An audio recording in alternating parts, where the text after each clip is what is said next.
Welcome to Daily News Simplified, an answer to what, why, and how of newspaper reading. Today, we are going to discuss the important issues appearing in the New Delhi edition of the Hindu newspaper dated 14th April 2019. The news to be discussed has been presented on the screen, and timestamping for the same has been provided in the description box below. Let's start our today's discussion. This news appears on page number 14 in the magazine section. It says the early birds of Salem. Now, this particular news highlights about the Great Backyard Bird Count, which is a global event to document bird life across the world with the help of citizen scientists. From a prelims perspective, this topic gets covered under environmental ecology as well as biodiversity, and it gets covered under GS paper 3 under environment. The initiative of Great Backyard Bird Count was launched in the year 1998 by Cornell Lab of Ornithology and National Audubon Society. The Great Backyard Bird Count is the first online citizen science project which aims to collect data on wild birds as well as to display the results in near real time. So basically, the Great Backyard Bird Count is a global bird count during which thousands of bird watchers all across the world look for birds for 4 days in February each year. So these events of bird watching and bird listing takes place in February for 4 days every year. Similarly, the Great Bird Count India is the Indian implementation of the Global Great Backyard Bird Count, which runs for 4 days in February every year. And the Indian part of Great Backyard Bird Count has been active since 2013. And it is in this aspect that this news highlights that this year it was Salem, which is a district of Tamil Nadu, that submitted the largest number of checklists at 8,420 among all participating districts or countries in the world. So this event of 2019 was the 7th edition of Great Backyard Bird Count. It says that the Great Backyard Bird Count India is the Indian implementation of the Global Great Backyard Bird Count. And as we have already mentioned, that it runs for 4 days every February. Now this annual event of bird sighting and bird listing helps answer a variety of important questions, including the distribution of birds in a region and how are they affected by changes in habitat and weather, and how are these changes in environment as well as their habitat affecting their distributions from year to year. So these are some of the important points which can be remembered with respect to the purpose of this Great Backyard Bird Count. Now this particular news mentions that 291 districts from India participated in this event, and this made India to record the third highest number of species worldwide, as India contributed 22,273 lists, which is the second highest list after the United States of America.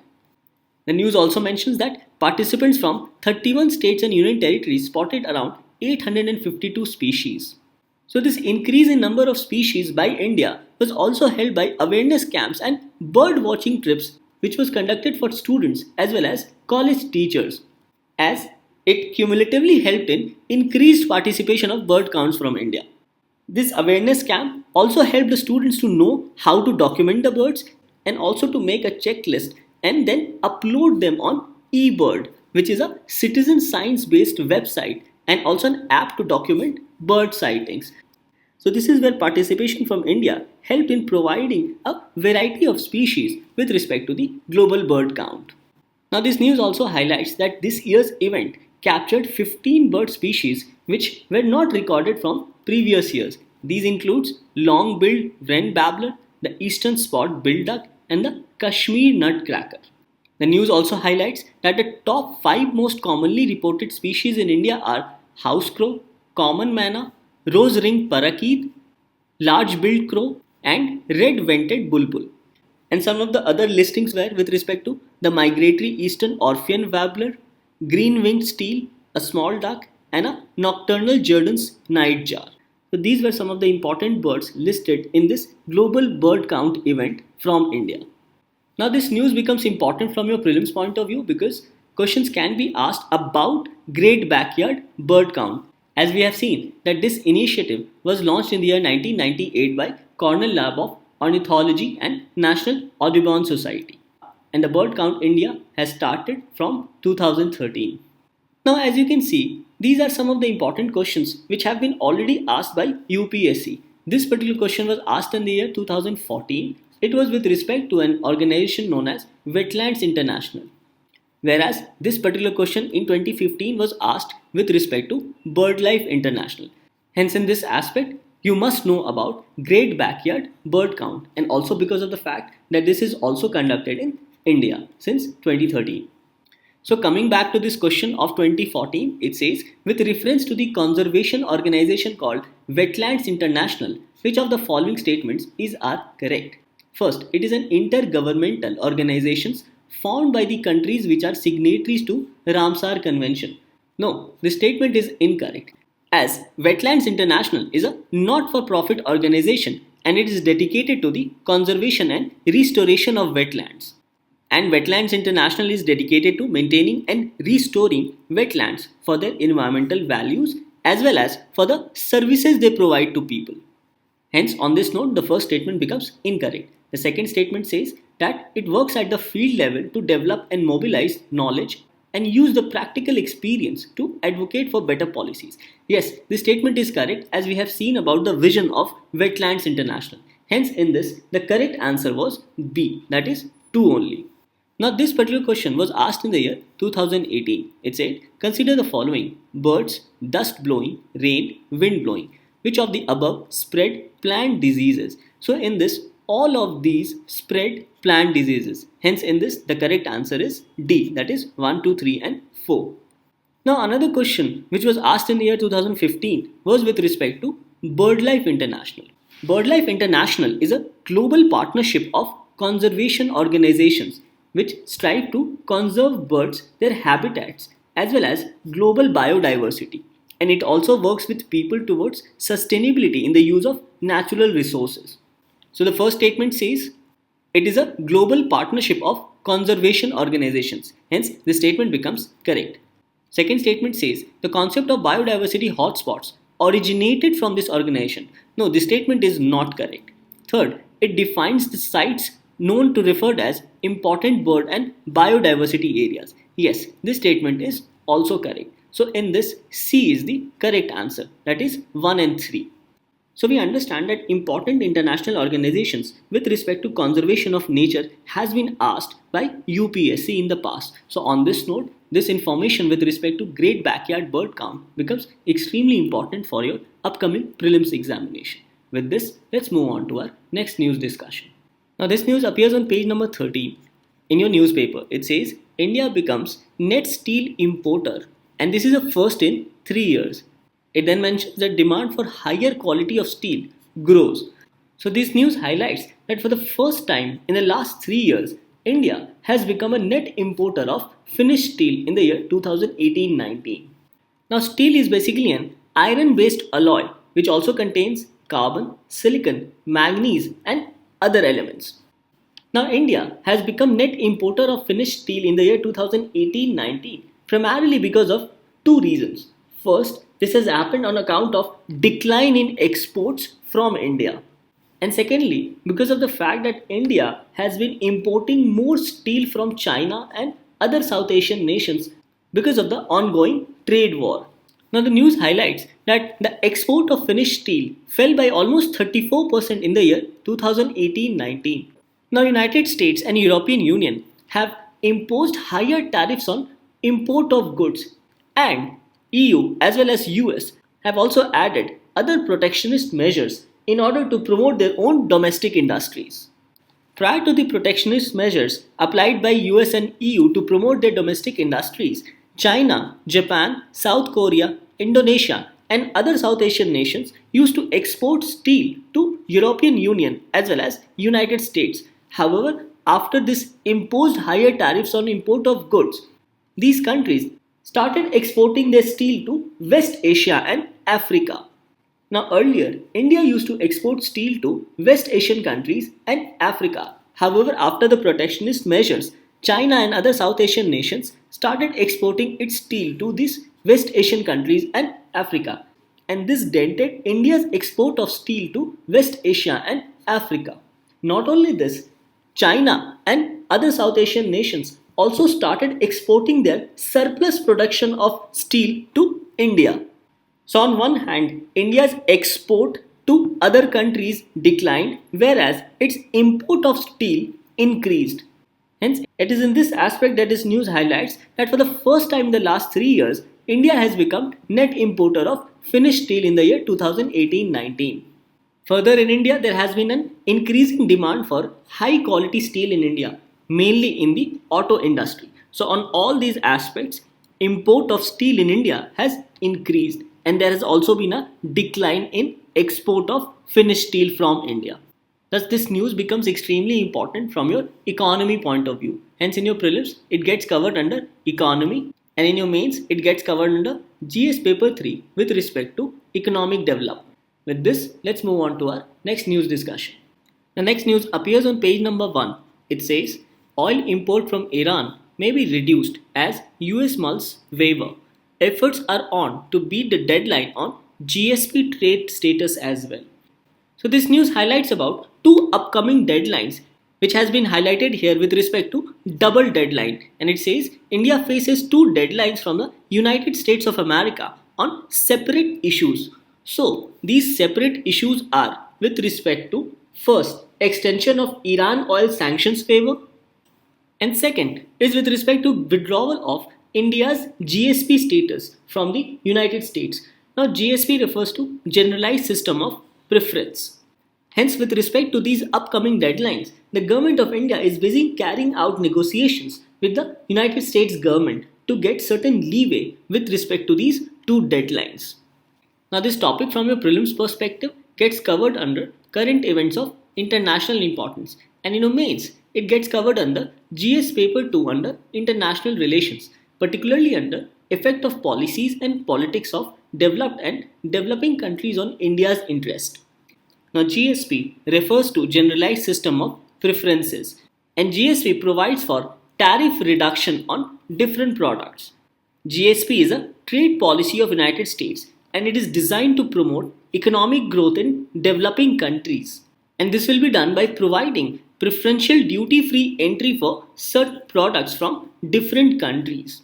So the objective of GSP is to provide developmental support to poor and developing countries. However, United States has decided to withdraw these GSP benefits provided to India and other developing countries, and this decision of United States will also adversely impact India's exports.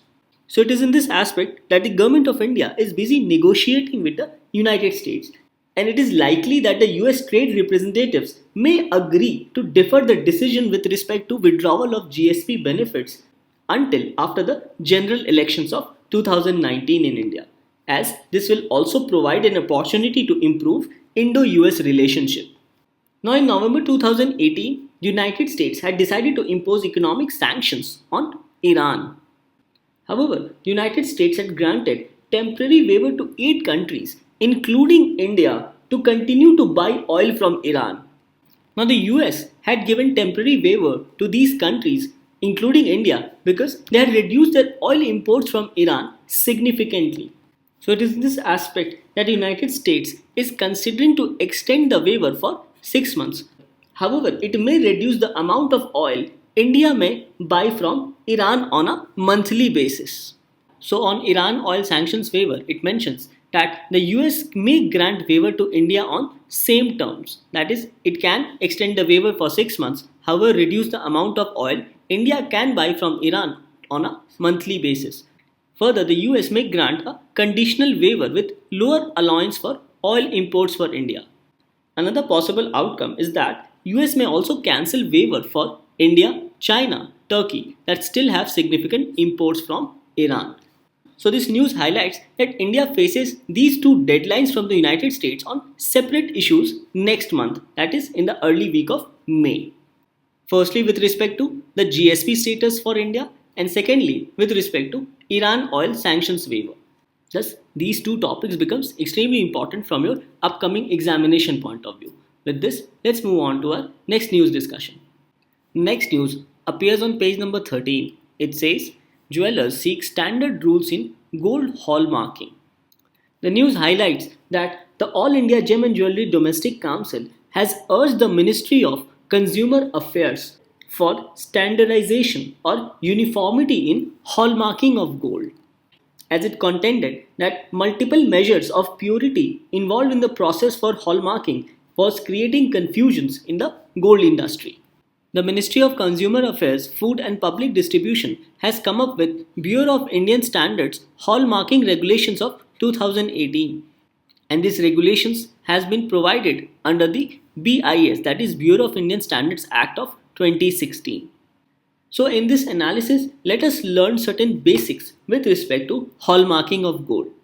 Now this topic of gold hallmarking becomes a part of Indian economy in your prelims examination.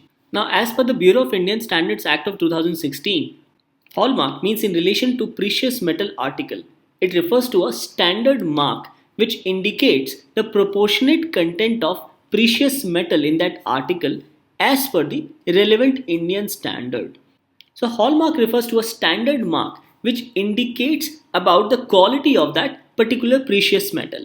The objectives of this hallmarking scheme is to protect the public against adulteration in such precious metals such as gold, and also to obligate the manufacturers to maintain legal standards of purity. So the dual purpose of hallmarking is to protect public against adulteration in precious metal and also to obligate manufacturers to maintain legal standards of purity in such precious metal. The Government of India has identified the BIS, that is Bureau of Indian Standard, as the sole agency to operate the hallmarking scheme. So BIS is the sole agency in India to operate the hallmarking scheme. Hallmarking of precious metal is voluntary in nature and operates under the BIS Act, that is Bureau of Indian Standards Act of 2016, as well as its various rules and regulations. Now there are four components of hallmarking as provided by Bureau of Indian Standards. The first is BIS mark, second is purity in carat and fineness, and third is assaying and hallmarking center's identification mark number, and fourth is jeweler's identification and mark number. It says that purity of gold is indicated in two ways. First, with respect to carat, which is denoted as KT, and second with respect to fineness number. Now this fineness number is purity in parts per thousand. It further mentions that the hallmarked gold jewelry is available in three grades, that is 14 karat gold, second is 18 karat gold, and next is 22 karat gold. Now for hallmarking, the BIS has formulated the hallmarking scheme for certification of gold as well as for silver jewelry and artifacts. So as per the scheme, those who wants to obtain a license has to apply to BIS for the use of standard mark or hallmark for such jewelry. And after the grant of license, these jewelers must follow a BIS approved scheme for certification. It further says a jeweler who is BIS certified has also a right to approach any of the BIS recognized assaying and hallmarking centers to get their jewelry hallmarked. So this is how hallmarking is done by Bureau of Indian Standards in India. Now BIS is the national standard body of India and works under the Ministry of Consumer Affairs. BIS is also responsible for the harmonious development of the activities with respect to standardization, marking and quality certification of goods. Now BIS operates two important schemes, namely the Product Certification Scheme and the Foreign Manufacturers Certification Scheme. The Product Certification Scheme ensures compliance to Indian standards.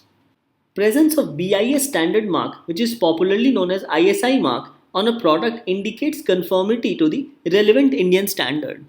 Now BIS certification scheme is voluntary in nature. However, for a number of products, compliance to Indian standards have been made mandatory by the Indian government through various rules and regulations.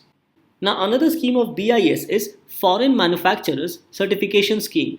Now this is a separate scheme for foreign manufacturers in order to certify goods manufactured outside India. Under this scheme, foreign manufacturers can seek certification from BIS for making their products with BIS standard mark. And this can be done after ensuring conformity of the products to relevant Indian standards. So these are the two schemes with respect to certification of products under the Bureau of Indian Standards. So this topic on hallmarking of gold becomes very important for us to understand from a prelims perspective, as the principal objective of hallmarking is to protect public against adulteration of precious metal and also to obligate the manufacturers with respect to legal standards of purity of such precious metals. The four components with respect to hallmarking are BIS mark, purity with respect to carat and fineness, assaying and hallmarking centers identification mark number, and jewelers identification mark number. Fineness number is purity in parts per thousand, and hallmarked gold jewelry is available in three grades, in 14 karat gold, 18 karat gold, as well as in 22 karat gold. Further, the Bureau of Indian Standards has come up with product certification scheme as well as foreign manufacturers certification scheme. Hence, this topic of hallmarking becomes extremely important from your examination perspective. With this, let's move on to our next news discussion. The next news appears on page number 15. It says, ICGEB's novel yeast strain increases ethanol production. The strain produces ethanol by fermenting rice and wheat straw. Now in this news, researchers have isolated a robust yeast strain, namely Saccharomyces cerevisiae NGY10. And this yeast strain can produce 15.5% more ethanol when glucose or lignocellulose biomass, that is combined rice and wheat straw, is fermented. Now in your prelims examination, this topic gets covered under general science as well as general issues on environmental ecology. And in your mains, it gets covered under GS paper 3, specifically under environment as well as technology.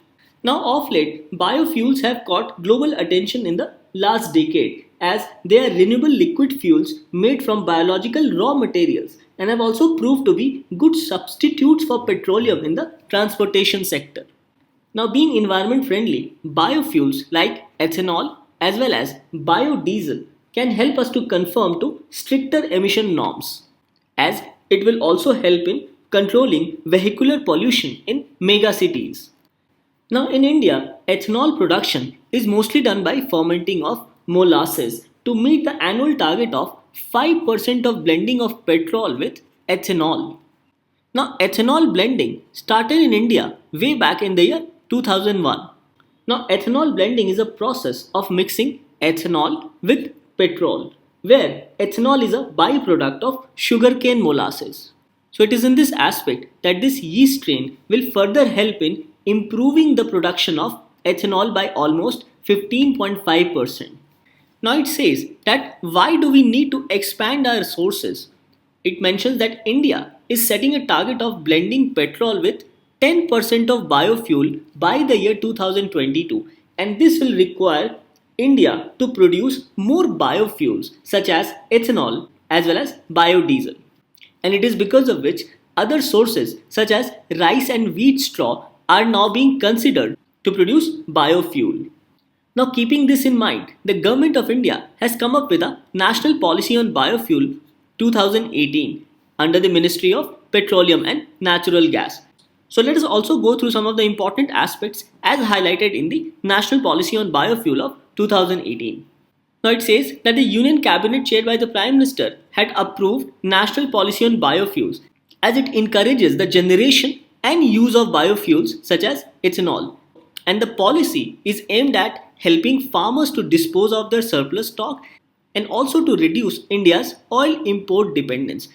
Hence, these two can be said to be the aim of National Policy on Biofuels. Now, some of the expected benefits with respect to the National Biofuel Policy of 2018 is that it aims to improve supply side issues for biofuels by allowing a wider variety of inputs to produce ethanol, and this includes sugarcane, sugar beet, sugarcane juice, sugar containing materials like sugar beet, sweet sorghum, starch containing materials like corn, cassava, damaged fruit grains like wheat, broken rice, rotten potatoes which are unfit for human consumption, and these all can be utilized for the production of ethanol. Further, this will also help in production of more biofuels in the country and will also improve the supply side in the market, as increased supply of these biofuels will also help in reducing its cost and thereby improving the affordability of such biofuels. Further, this will also help in providing a cleaner environment, as these biofuels will help in curbing atmospheric pollution including reduction in greenhouse gas emissions. Because this will also give the farmers an incentive not to burn agricultural waste. Another important benefit is that it will help in converting municipal solid waste into biofuels. And it will also reduce the import dependency on crude oil, as India imports large quantity of crude oil for its domestic consumption. It says that as per the government estimate, ethanol supply of around 150 crore liters of ethanol can save foreign exchange worth rupees 4000 crore. So, all these can be said to be the benefits with respect to an increased biofuel consumption in the country.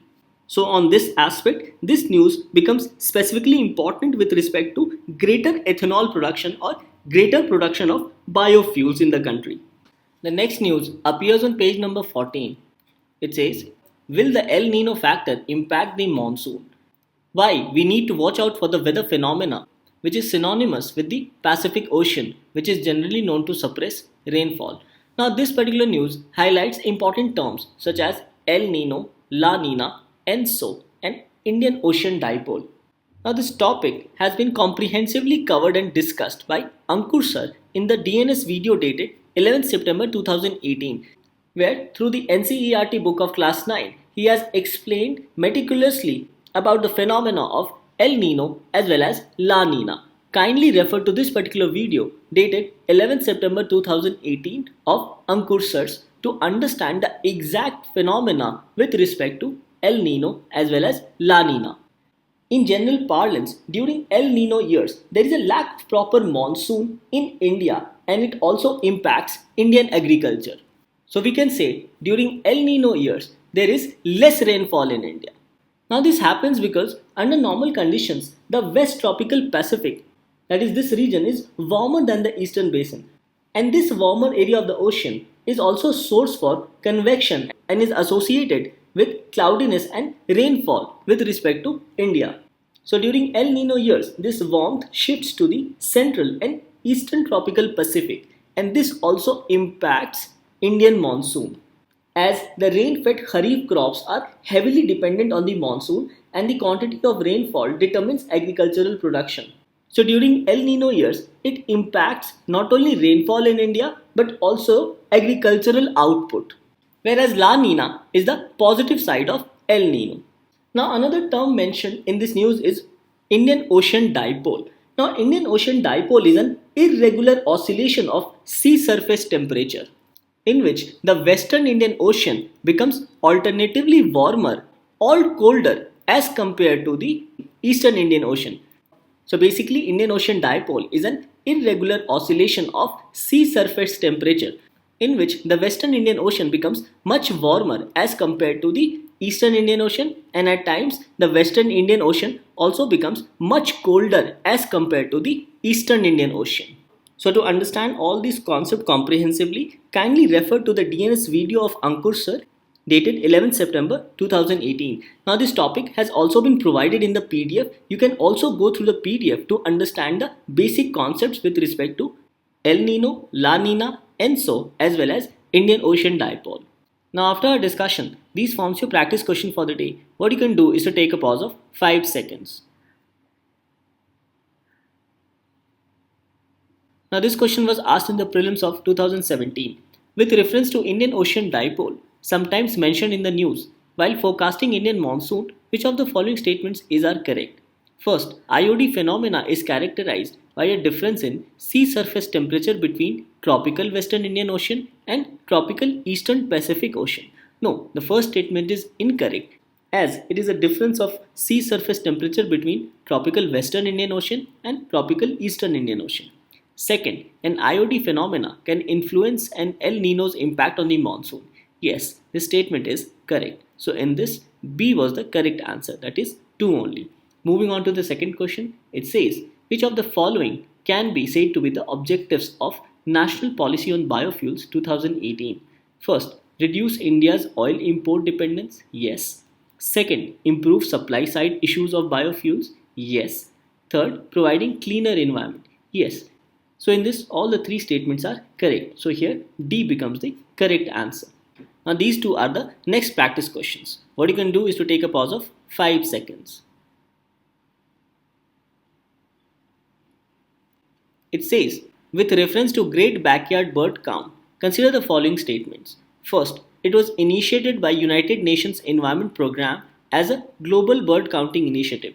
No, the statement is incorrect as it was initiated by Cornell Lab of Ornithology as well as National Audubon Society. Second, it aims at collecting data on birds all over the world. Yes, the statement is correct. Third, India did not participate in the global bird count in 2019. No, India did participate in 2019. So the third statement is also incorrect. So in this, B becomes the correct answer, that is 2 only.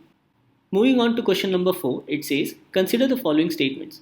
First, India has become net importer of finished steel in 2018-19 for the first time in the last 3 years. Yes, the statement is correct.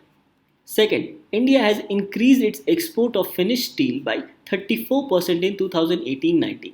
No, India's export has rather declined with respect to steel. So in this, first statement is correct. So here A becomes the correct answer. With this, we come to an end to discussion of today's newspaper. Let's move on to the question for the day.